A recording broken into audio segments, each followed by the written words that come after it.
මොකද්ද බං ඔබ කරන වැඩේ ඈ? පණු ටික හරලා මාළු ටික අල්ලන්නද? පව්කාර 70. උපාසක මහත්තයා හරි.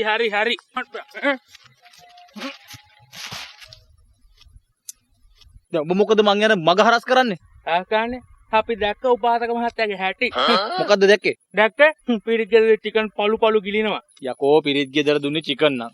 චිකන් නකමන් උඹේ මස් කන්නද? ඒක නෙමෙයි උපාසක මහත්තයා. ඔය ඊයේ රා කාපු චිකන්. හරිද? ගියාත්මේ උපාසක මහත්තයාගේ අම්මා වුණා නම් මොකද කරන්නේ? ඉතින් මොකද්ද යකෝ කරන්නේ අම්මා වුණාට? එහෙම ගියාත්මේ අම්මා වුණා නම් අම්මයි මස් කන එක හරි නෑ නේද?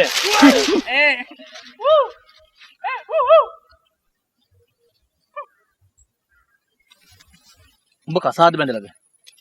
ඔව්. දැන් ඔය බැඳපු ගෑණි.